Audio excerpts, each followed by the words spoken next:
There we go. Hey, everybody. Welcome to Hangin Sangin. I'm Kelly McCartney from the Bluegrass Situation. With me today at 21C Museum Hotel in Nashville, Turnpike Troubadours, one-third of the Turnpike. Welcome.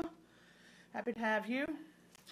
New record on the way, A Long Way From Your Heart. Mm-hmm. Just a great title. It comes out October the 20th. 20th. Yeah. October 20th. Yeah.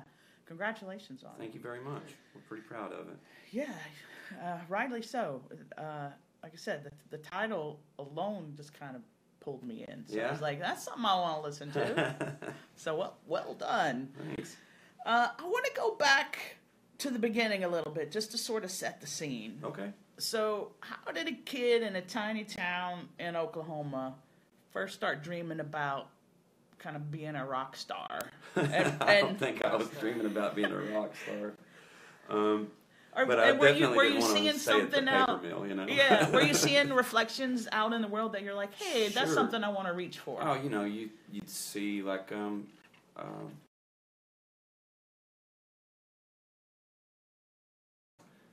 they did. They made a really great living and got to tour all over the U.S. and it just kind of made it seem realistic to pursue for me, just music in general, and being a bar band or whatever. Right. Because you get to. So they were attainable. Oh yeah, thing. Sure. Like you weren't like watching the Rolling Stones and going, "That's what I want." You were didn't seeing have to either something be more like local. Garth Brooks or a rock band. Yeah. You're saying so. There's all this middle ground. Yeah. That there's room for a lot of people and a lot of different styles of music. Yeah. So what would that kid sort of then think about where you've gotten to now? I think you'd be pretty happy about it. Yeah. Yeah. Like, atta boy. Nice. Now, as a songwriter, you're pretty widely heralded as a good, pretty high bar fella. And I remember talking to Jason Isbell on his Something More Than Free record about how he sets different challenges for himself with each record. Like with that one, he knew he wasn't going to duplicate Southeastern and the success and the sort of the perfection of that. So he wanted to do something different and like economize his language or just tighten up different things. Do you do that for each record, like set a new mark? Not exactly.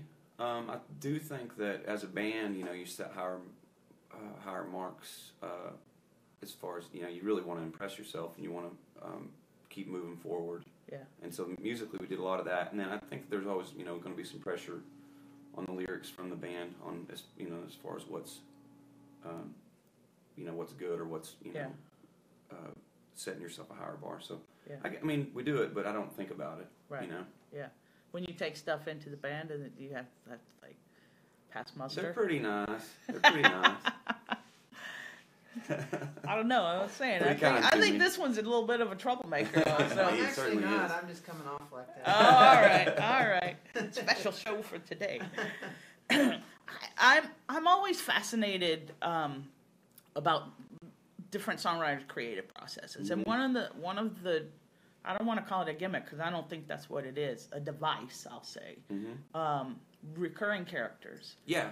I love that you are doing that. Yeah, it's it was kind of an iffy thing to think about, and then I always liked it. You read short stories by a certain author, this or that, and they'll have these characters recur, and you have this sort of background on how they make decisions and things like that. So yeah, I thought it'd be fun.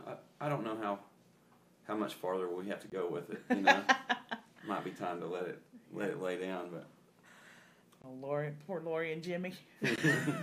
But do you sort of think like an author or a screenwriter in that way, and sort of mental storyboards of their backstory? Sure, they're based on people. Okay. They're all composite characters based on real people, and give them enough, basing them on somebody gives them some credibility and makes them seem, crystallizes them a bit more. Yeah. So it's not like just telling the whole arc of their story. It's just sort of picking moments, short story style. Yeah.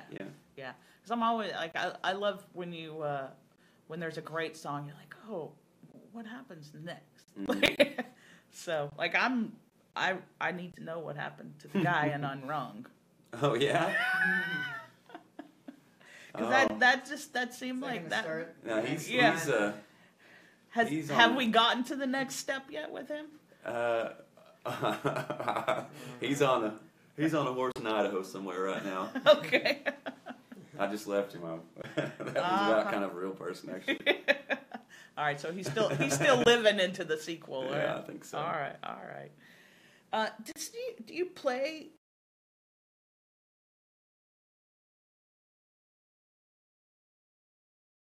Unfold and capture them? Sure, yeah. You try to take every angle and make sure that it's.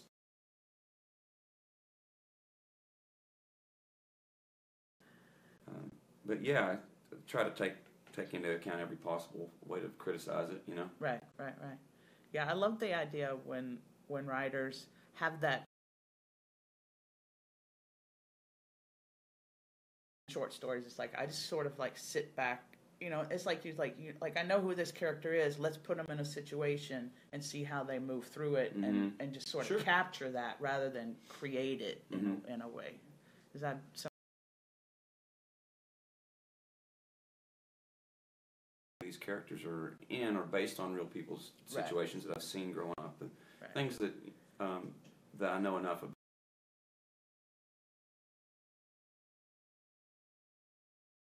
That's the important part. I've mentioned this in a few different interviews.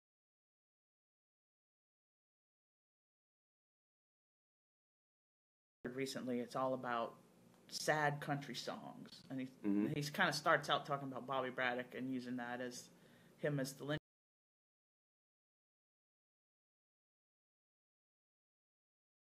Sad country song. I sort of think it's the details that make any song great. Sure. You're in agreement there. Yeah. Awesome. Yeah. Just kind of ferreting out those little mundane details and making something pretty out of them is the it just sheds light on things that you're seeing already and you're not exactly perceiving. Yeah. Yeah. Do you try to leave enough, like sketch out enough so that the person can see it, but still leave a little bit of space so they can? Just trying to tell them something they already know. Yeah. They're seeing every day and just not seeing it in a very romantic light, maybe. Yeah. Leave a little room for them to attach themselves. How do you know when you've nailed a song or a line? Do you just kind of know immediately, or does it take playing it out to normally? You'll know it's good, but you just hope you didn't steal it. Right? Yeah. Right. So you just hope it's original. Yeah. And I think most of us can kind of we're affected by something good. A nice line or a nice melody. Yeah. And I might be onto something here, and then no, it's another song or something like that. And I think everybody falls into that every once in a while. Once it's on the record, once it's performed live.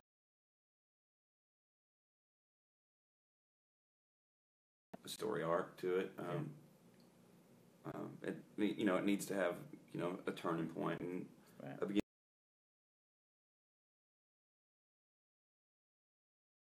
Missing anything, or you hope not to.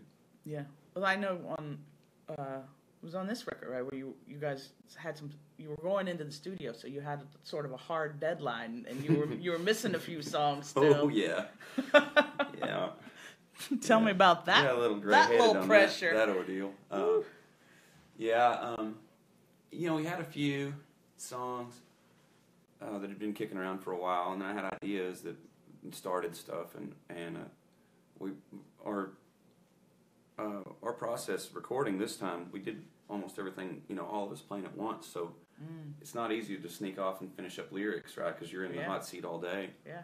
So it was grueling, but we finished, I wrote a lot of it in the studio, and it's that sense of urgency Yeah. That really makes for some good stuff. Yeah. So you guys kind of track the songs without the vocal. Sometimes. Yeah. What we would do, I would normally at least, I'd always have at least an idea of what I wanted to write, and then I would have a chorus and a verse, and I'd have all the parts represented, and then we just sort of chart them out, and then you add in things to accentuate the line or whatever. But Right. But then going in, do you give them something to sort of lyrically hang on to, so they know what? Yeah, you have a verse in it. You'll at least have a chorus, you do have right? some lyrics. All right, cool. All right. You'll have all the parts, like I say, will be represented pretty well, and you'll have a good chorus, Right. And then the rest of it's just really just editing. Yeah. And adding in a piece, Yeah. You gonna put that kind of pressure on yourself again? Probably, because I can't. I'm just unprepared, and that's just how it is. Yeah, probably. I'll be like 30 days before studio time, trying to frantically living in some hotel somewhere or something like that, and just gotta get them going. Yeah. So you're kind of probably, I would assume, sort of always catching little snippets and ideas and stuff. But when it comes time to put it all together, phrases to turn and situations to document, and pretty things that you see. Yeah. That you want to make something nice about, and all that time in between records, you're learning songs and reading, and you're watching old movies or whatever, and you've come up with neat, you're inspired by some of that, hopefully. Yeah. There's a lot. There's on the record, "Old Time Feeling" song you wrote with RC. Mm-hmm. And Johnny Burke, my buddy Johnny Burke from down in Texas. Okay, all right. That line, "I don't mind you playing me, just keep it in a major key." I want to tell you, I did write that line. Nice. I don't mind bragging about that one. No. I thought that was pretty. That's a nice one. So what kind of shifts do you take, or the ratio of like writing alone versus co-writing, or do you shift your approach at all when? What we've done on that one, we were all just hanging out, and I had a series of lines, and just in my phone or on a notebook, and I had that one. It was kind of a trying to turn the phrase around on that Woody Guthrie lyric, the way over yonder in the minor key. Yeah. Ain't nobody can sing like me, and sure you're saying different things, but it's sort of a little wink, wink, right? Yeah. And I thought that was kind of cutesy. Yeah. So. No, it caught my ear. So you're doing something right there. I feel like Moreland there's a line in a John Moreland song too. That's sort of a wink to. Can't think of it right now, but I got to throw a F-bomb in that one too. I was pretty pleased with myself. See? Yeah. Well, we're not going to do that one on the radio, but but let's do a song. Which okay, yeah. Which one do you want to do first? Let's do The House Fire. Right on. Turn.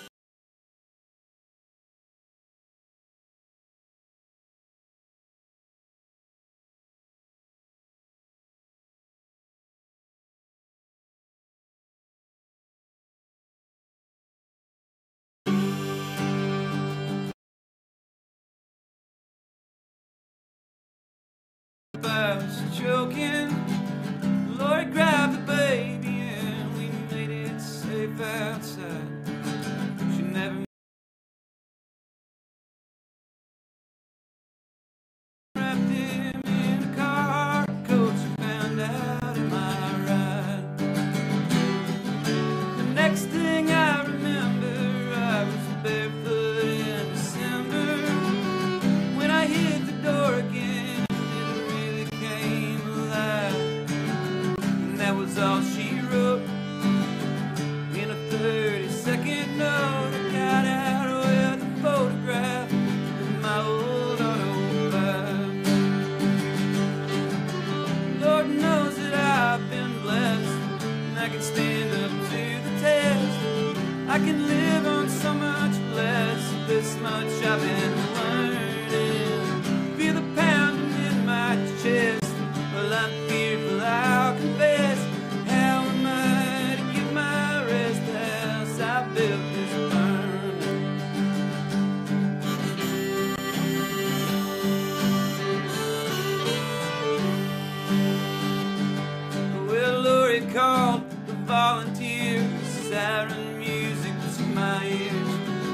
first I've been glad to hear the flashing red and blue. Can't repay the time they gave. There was nothing left to say. To shake all other hands and wait.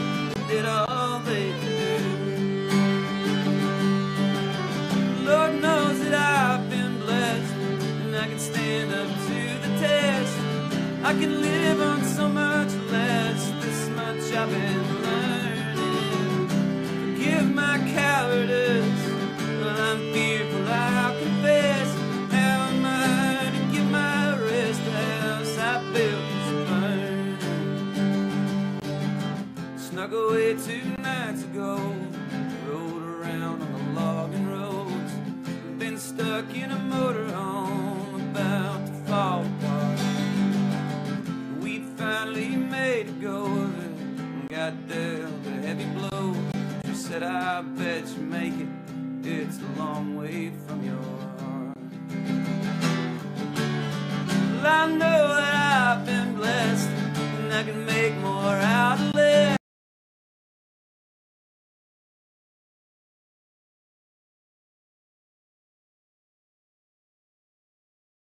Got a couple memories, a picture of the 3 of us in my grave.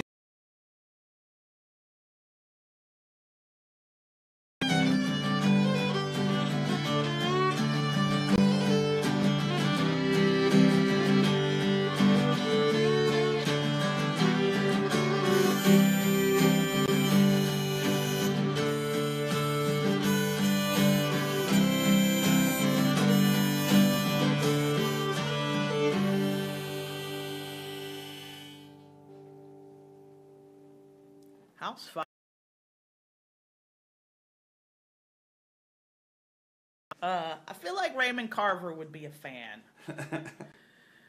This kind of, I love his short stories. I have never read him. Oh, Cathedrals. I should probably go ahead and check out make Cathedrals. a note of that, right? Yeah. No, he's. I'm pretty sure he has some. Yeah, he has some recurring characters in his short stories. But it's Hemingway and James Joyce and all those guys did that. Yeah. In the short story worlds. Yeah, it's a nice trick. Okay, here we are at the enlightening round. Uh-oh. I'm going to list off cities that you've written about. And God. I want you to tell me either the best or the worst thing about them. Okay. See, it's not that, The best or the worst thing? Yeah, whatever sparks. You can chime in too, Kyle. Well, I might just do that. Yeah, All right. I'm going to need some help on You're this going to one. need some. Okay, let's start with Bossier City. Oh, the best or worst thing? I guess the best and worst thing is the gambling in Bossier, right? Depending on if you're winning or losing. Yeah, could be. Morgan Street. Oh, God. Hangovers. Wait, is that best or worst? It's attached to the best thing. Yeah. It's the worst outcome from the best. Yeah. Kansas City. Oh, the best thing, I guess the Royals. I don't know. The Royals, man. I have a fiddle shop I like to go to there. I know that. Okay. Well, let's give them a plug, little shout out. Wyatt Violin Shop, Independence, Missouri, right by Kansas. All right, there you go. You could either do the Mercury or just Tulsa in general.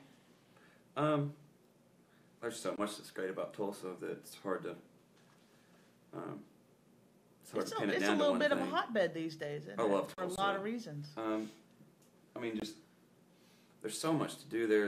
Music is the best part of Tulsa. I think it's where the majority of good music in Oklahoma is happening and has happened for a very long time. Yeah, that would make sense. All right, Austin. The Moody Theater. It's another spot that's just got so much. That's kind of a tough one, but I really love getting to play at the Moody, and right. That's one of my favorite things. The tacos are pretty good. Yeah, they got some pretty good crawfish restaurants too. Oh yeah. What about Shreveport as opposed to Bossier? Yeah, They're the same thing to me. Are they? Yeah. Just blend together? Yeah, they're the same city. It's just a river in between them. Yeah, that's fair. Yeah, my mother was from there, so I spent a good bit of time in Shreveport when I was a kid. I grew up in southeast Oklahoma, and I had a lot of friends who would that would, you know, especially before the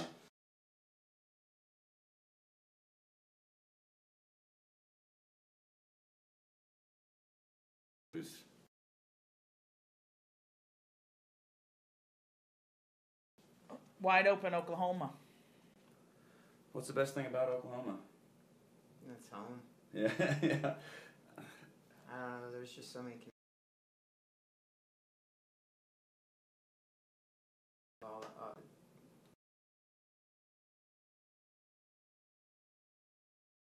We have.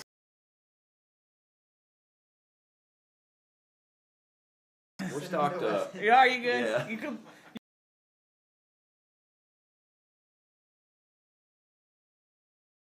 I keep saying, I mean, we might, you know, a little all around Nashville would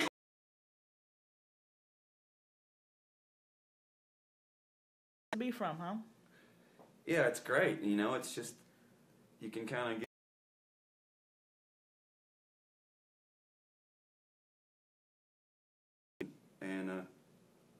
And not have too many people in your face, you know. Yeah. And it's nice. Yeah, that's awesome. Okay, second song. You gonna go with Pay No Rent? I'm gonna go with Pay No Rent, I think. All right. Want to tell the people about this one a little bit because it's a special one. Oh yeah, absolutely. Speaking of home, I live in Yeah. Okemah, Oklahoma, which is a birthplace of Woody Guthrie. Anyway, my aunt passed away this past year. Owned a bar there called the Rocky Road Tavern, which you should come by and visit if you're ever in Okemah. It's a nice town.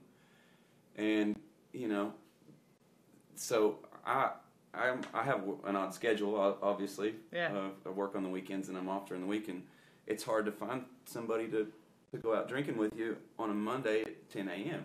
I mean, it's just you can't hardly find it, right? And I I'm gonna take your word for that. To fall in with Lou, and I'm being silly, but I know. we did do a little drinking.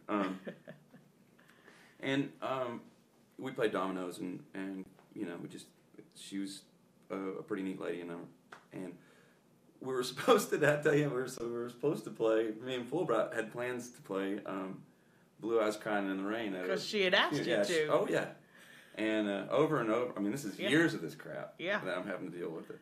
And so we get there, we get it all worked out, and then we get to the Crystal Theater where they're having the services, and find out that everybody. She'd said the same thing to everyone. She wanted to make sure everybody somebody was came planning through. To play Blue Eyes Crying in the Rain, so it's going to be 5 different sets of people from all over the United States playing Blue Eyes Crying in the Rain. So, which could have been great. Yeah, it would have been weird. And, and so John and I was kind of mad about it, and John and I, because I felt like we had such a special relationship. Well, it turns out she had, she was buddies with everybody. And but was she drinking at 10 a.m. on a Monday with everybody? I don't know about the time frame, but I'm pretty sure they were drinking. And anyway, so we sat down and wrote this next song the night before, and were able to play it at the funeral, and it's pretty nice. And John Fulbright is just such a great writer and a great friend over the years. So ready? Yep.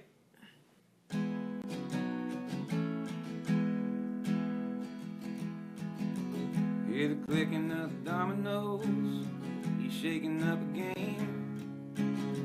And if we lose a hand, I bet I'll know just who's to blame. But if we hit 21, if we make that call, I bet I sit here in my chair just feeling 10 feet tall. Hey, we're caught up in the riffraff, circling around the sun. Takes a whole lot of blood and tears just to really love someone. But when it comes back around, that's a heaven on earth. You never know till the end, my friend, what your love is really worth. Are you cracking jokes with the common folks? Are you serving to the well-to-do?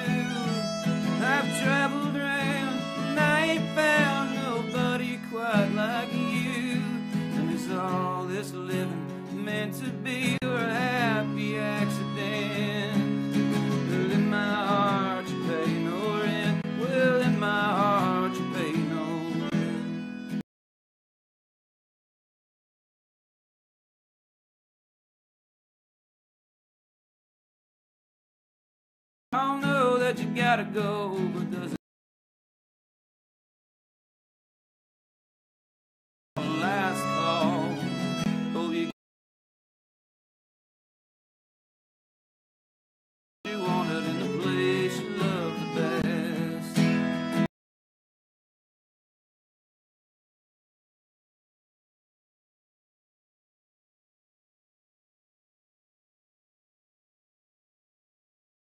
I'd like you.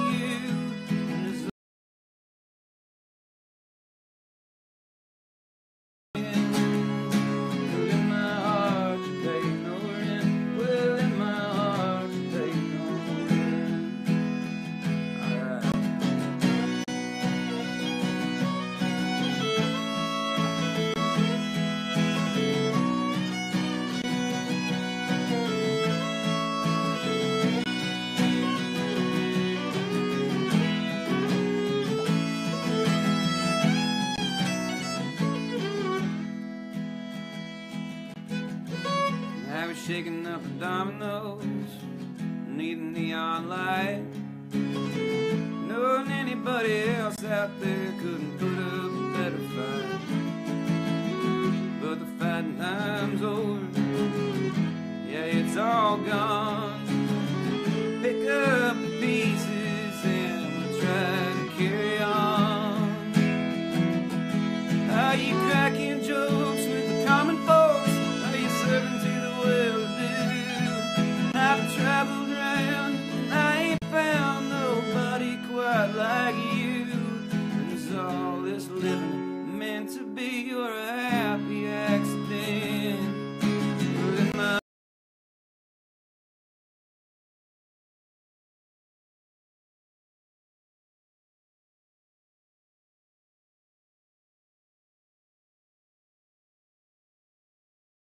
In my heart, you pay.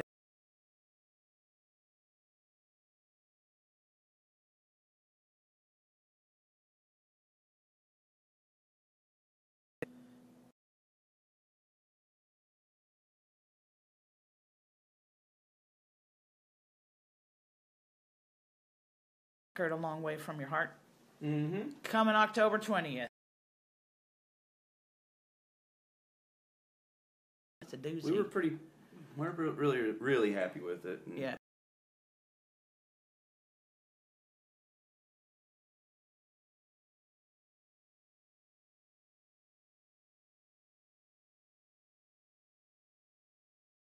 Well, hope, pretty sure.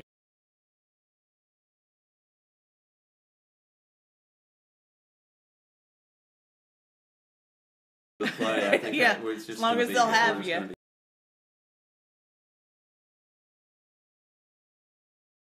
Thanks for having us. Yeah, we will be back at 2 o'clock with Layla McCullough. Until then,